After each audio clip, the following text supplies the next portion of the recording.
Final मुकाबले से पहले टीम इंडिया की प्रैक्टिस सेशन की तस्वीरें सामने। चैंपियंस ट्रॉफी का खिताब जीतने के लिए आज मैदान में उतरेंगे भारतीय खिलाड़ी। कानपुर में क्रिकेट प्रेमियों ने राधा मंदिर में पूजा अर्चना की, टीम इंडिया की जीत के लिए दुआ मांगी। हरिद्वार में भारत की जीत के लिए हर की पौड़ी पर हुआ विशेष अनुष्ठान। तीर्थ पुरोहितों ने हर की पौड़ी पर विशेष पूजा अर्चना कर रुद्राभिषेक किया। टीम इंडिया की जीत के लिए मिर्जापुर में की जा रही है पूजा। 2:30 बजे से मैच की शुरुआत होगी। भारत न्यूजीलैंड के बीच आज महामुकाबला। उत्तर प्रदेश के जौनपुर में भी टीम इंडिया की जीत के लिए पूजा अर्चना। खेल एवं युवा कल्याण मंत्री गिरीश चंद्र यादव ने शुभकामनाएं दी। चैंपियंस ट्रॉफी की फाइनल पर लगा लगभग 5,000 करोड़ का सट्टा। अंडरवर्ल्ड से लेकर दुनिया भर के सट्टेबाजों की नजर चैंपियंस ट्रॉफी की फाइनल पर। इसकी क्राइम ब्रांच ने पिछले 2 दिनों में 2 बेटिंग सिंडिकेट्स बस्ट किए हैं। बेटिंग रेट जो इनको फोन डब्बा फोन जिसे कहते हैं, उसके पीछे से क्या लिंक्स हैं या क्या उसकी चेन है या क्या उसका सोर्स है, उसके बारे में वेरिफिकेशन की जा रही है। मुंबई की फिल्म सिटी में तेंदुए का आतंक। सेट के अंदर तेंदुए के घूमने का सीसीटीवी वीडियो सामने आया। अभिनेताओं की जान का खतरा बना। यूपी के पीलीभीत में बाघ से दहशत। ग्रामीणों में बाघ की घेराबंदी और सोशल मीडिया पर वीडियो वायरल। मध्य प्रदेश के दमोह में अंतिम संस्कार के दौरान मधुमक्खियों ने किया हमला। मौके पर मची अफरा तफरी। खुद को बचाने के लिए लोग भागे। पाकिस्तान यात्रा को लेकर अमेरिका ने जारी की एडवाइजरी। अपने नागरिकों को पाकिस्तान यात्रा न करने की सलाह दी। पाकिस्तान में लगातार आतंकी हमलों के चलते निर्देश जारी किए। अमेरिका के कैलिफोर्निया में हिंदू मंदिर के अंदर तोड़फोड़। चीनो हिल्स में स्वामीनारायण मंदिर को अपवित्र किया गया। अमेरिकी उपराष्ट्रपति के पीछे पड़ा सावा। उक्रेनी प्रदर्शनकारियों का एक समूह अपनी 3 साल की बेटी को टहलाने निकले थे। जेडी वेंस उपराष्ट्रपति ने ट्वीट करते हुए इस बात की जानकारी दी। अमेरिका ने पाकिस्तान को लेकर अपने नागरिकों के लिए जारी की चेतावनी। पाक के कई हिस्सों में यात्रा न करने की सलाह दी। अमेरिकी विदेश विभाग की तरफ से फैसला। रूसी सेना ने यूक्रेन के ज़ैपोरिज़िया क्षेत्र में हमला किया। कई यूक्रेन ढांचों को तबाह किया। न्यूयॉर्क की लॉन्ग आइलैंड में लगी आग के चलते आपातकाल की घोषणा। सनराइज हाईवे को बंद किया गया।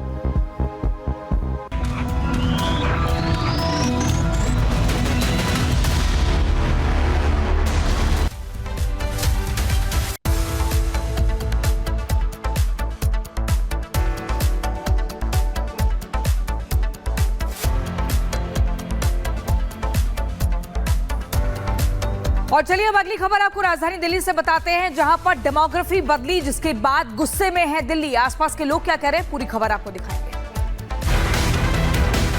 निकलने नहीं देते, गली में पूरी बाइकें खड़ी कर देंगे, ऊपर से पानी डालेंगे, कूड़ा डालेंगे। जिसको ये मस्जिद बोलते हैं वो मस्जिद नहीं था, घर था। दंगों के समय इन्होंने झूठी अफवाह फैलाई कि भाई मस्जिद में आग लगा दी गई। हंगामा खूब हुआ था होली के ऊपर।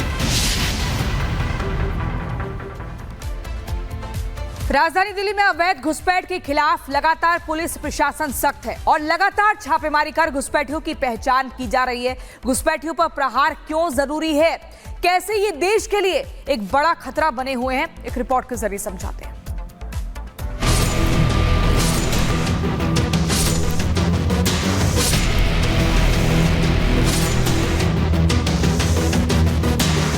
बेचना चाहती है। अभी बेचना चाहते हैं। यहाँ मस्जिद बन रही है बिल्कुल मंदिर के सामने। हम दोनों टाइम मंदिर जाते हैं, हमें डर लगता है कोई हमारे साथ हादसा ना हो जाए। लड़कियों को बदतमीजी बोला जाता है, लफ्जियात के मामले बढ़ते हैं, लैंडजियात के साथ साथ लफ्जियात भी बढ़ता है।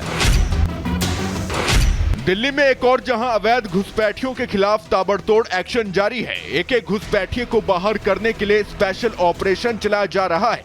दिल्ली के चप्पे चप्पे को खंगाला जा रहा है। वहीं दिल्ली के ब्रह्मपुरी इलाके में हिंदू घरों के बाहर मकान बिकाऊ के पोस्टर लगाए गए हैं। लोगों ने वहाँ पे पलायन के पोस्टर लगाए हुए हैं। ये मकान बिकाऊ है। सबसे पहले रिपब्लिक में हमने ये तस्वीरें भी दिखाई थी। वो समस्या आखिर कैसे उत्पन्न हुई? देखिए, समस्या कोई नई नहीं है। ब्रह्मपुरी से हिंदुओं का पलायन बहुत पुरानी समस्या है। यहाँ पर कुछ 27-28 गलियाँ हैं और 27-28 गलियों के बाद सीलमपुर लगता है। तो सीलमपुर जो फैलता जा रहा है, आज की डेट में वो सीलमपुर 3 नंबर गली तक आ चुका है। तो ये बहुत चिंता का विषय है। ये जो समस्या उभरी है, ये एक दिन में नहीं उभरी है, ये लंबे समय से उभरी है और जो पुराने प्रशासन थे उनके सहयोग से उभरी है।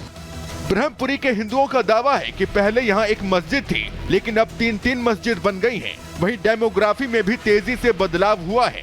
हिंदू समाज की चिंता करने के लिए यहाँ पर इकट्ठा हुए हैं और आगे भी इकट्ठा होंगे अगर आवश्यकता पड़ेगी तो। एक चप्पल बेचने वाला आदमी 2.5 करोड़ का घर लेकर के दान कर देता है, इतनी सामर्थ्य कहाँ से आई उसमें? तो इसकी चिंता, इसका सत्यापन कराए सरकार। अब यहाँ पर क्या है कि इसका समाधान यही है कि यहाँ का हिंदू समाज खड़ा हो जाए।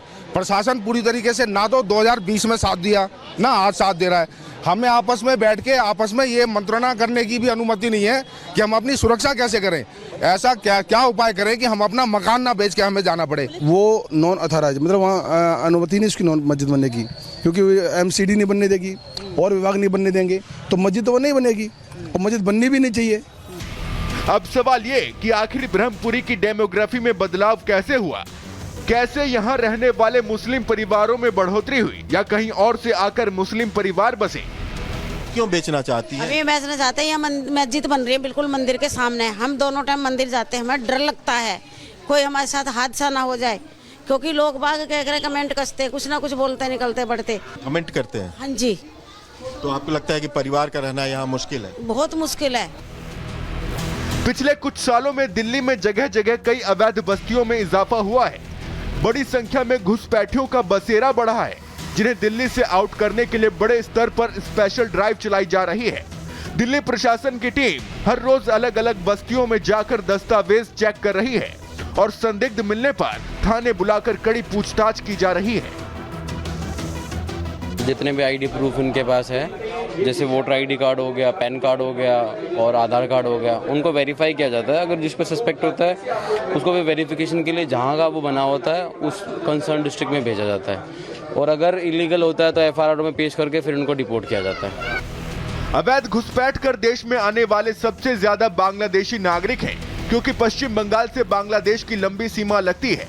पश्चिम बंगाल से लगने वाली सीमा पर जंगल, नदी और नाले हैं, जिन्हें पार कर घुसपैठिए बस ट्रेन के जरिए दिल्ली और बाकी राज्यों में पहुंचते हैं। सीमा के दोनों ओर बॉर्डर क्रॉस करने वाले गिरोह सक्रिय रहते हैं। पहले से रह रहे घुसपैठिए नए घुसपैठियों की मदद करते हैं। बहुत साल पहले कोई प्लॉट लिया गया और रहने के लिए लिया गया, और उसमें फिर बाद में नमाज पढ़नी चालू कर दी गई, और उसके बाद फिर अभी अचानक इन्होंने 12 नंबर गली में एक प्लॉट ले लिया, और प्लॉट लेके ये लोग उसमें कुछ मस्जिद बनाने लग गए, और उस प्लॉट के सामने ही मंदिर है, शिवालय मंदिर है। तो मैं क्या जरूरत है यहाँ पे इसको बनाने की? कहीं ना कहीं वो कार्रवाई रोकेंगे और कानून के तहत उसमें सील होगा तो सील होगा, बंद होगा तो बंद होगा, जो कानून के तहत। और जांच एजेंसियां काम कर रही है, अपना जांच हो रही है। जो चोरी छिपे बॉर्डर पार कर देश में सालों पहले आए और अब यहाँ के नागरिक बनकर भारतवासियों के हक पर अपना हक जताते हैं और परिवार बढ़ाकर देश में अपनी आबादी भी बढ़ा रहे हैं, जिससे दिल्ली ही नहीं उत्तराखंड, राजस्थान समेत पूरे देश की डेमोग्राफी में बड़ा फर्क आया है। आंकड़ों की माने तो साल 2001 से 2011 के बीच हिंदुओं की आबादी 0.7% कम हुई है, वहीं 0.4% मुस्लिम आबादी बढ़ी है।